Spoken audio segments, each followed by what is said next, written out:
আমরা ত্রিপুরা বিধানসভার যে বিরোধী দল সিপিআইএম এর যে বিধায়করা আমরা আছি 10 জন, তার মধ্যে একজন নেই। 9 জন বিধায়ক আজকে আমরা এসেছি মাননীয় রাজ্যপালের সমীপে। আমাদের যে আর্জিটা হলো, আমাদের রাজ্যের যে পুলিশের মহানির্দেশক যিনি গত 20 তারিখে একটা ট্র্যাজিক ডেথ হয়েছে, অত্যন্ত অস্বাভাবিক দুঃখজনক মৃত্যু হয়েছে। আমাদের রাজ্য সরকার এটাকে আত্মহত্যা বলে চালিয়ে দেওয়ার জন্য চেষ্টা করছে। সারা দেশের মানুষ, শুধু আমাদের রাজ্যের মানুষ না, এটা কেউ বিশ্বাস করতে পারছেন না। অনুরাগ ধানকরের মতো সারা দেশের পুলিশ অফিসারদের মধ্যে এরকম একজন পরিশীলিত, দক্ষ, সৎ, নিষ্ঠাবান, যিনি অল্প বয়স থেকে এসডিপিওর পদ থেকে শুরু করে শুধু ত্রিপুরা রাজ্যের ডিজি না,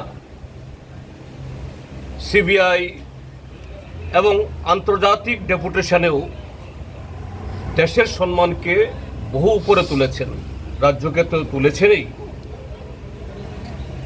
তার মতো একজন ব্যক্তি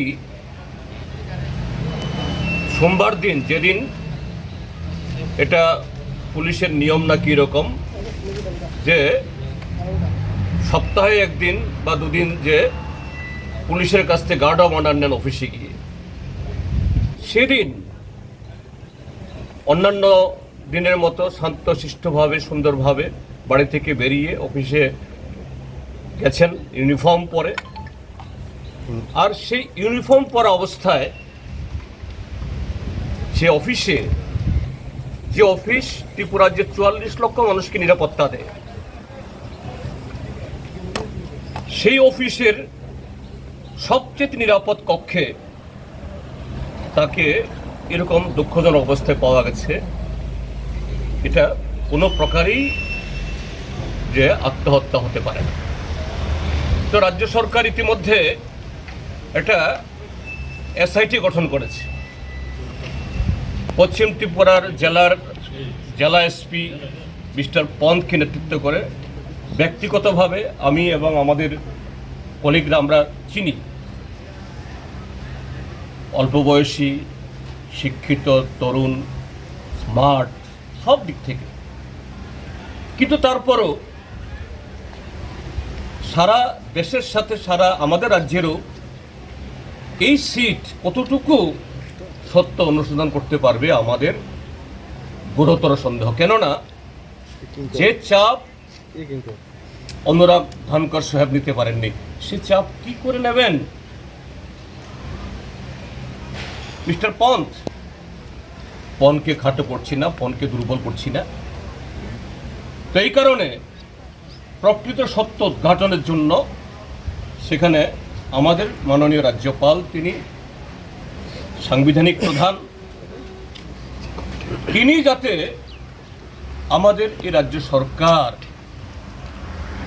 শুধু ধানকর সাহেবের মৃত্যু না, এরকম বহু ঘটনায় ইতিমধ্যেই এ রাজ্যের মাননীয় মুখ্যমন্ত্রী এবং তার নেতৃত্বে যে প্রশাসন চলছে, এবং অল্প কজন কি পুলিশ অ্যাডমিনিস্ট্রেশন এবং সিভিল অ্যাডমিনিস্ট্রেশনে কিছু লোক তার দাঁয়ে বাঁয়ে super power, super DG, super chief secretary, super secretary হয়ে যারা তাকে মিসগাইড করছেন, এবং সরকারের ভেতরে সিভিল অ্যাডমিনিস্ট্রেশন, পুলিশ অ্যাডমিনিস্ট্রেশনে বহু আরও যারা সৎ অফিসার, এদেরকে নানাভাবে হিউমিলিয়েট করছেন।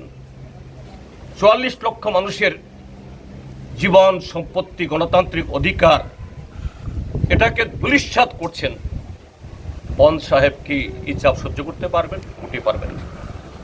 এই জন্য হাইকোর্টের একজন সিটিং জাজ, কর্মরত একজন বিচারকের নেতৃত্বে, তার তত্ত্বাবধানে যাতে এই এসআইটি থাকুন, কিন্তু এটা জানা হয় under the supervision of a sitting judge of Tripura High Court. আমরা এই দাবি নিয়ে আজকে এসেছি, অন্য কোনো দাবি না। আর কথা প্রসঙ্গে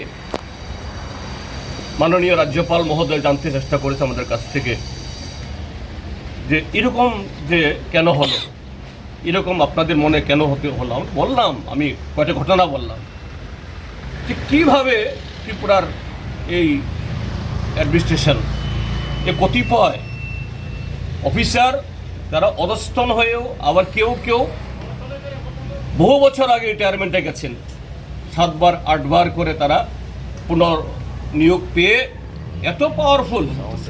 কাজেই এর সম্পর্কে আপনি ব্যবস্থা গ্রহণ করুন, এতে আপনি রাজ্যপাল হিসাবে আপনারও সম্মানে, আপনার আস্তিনেও এই দাগ লাগাচ্ছে।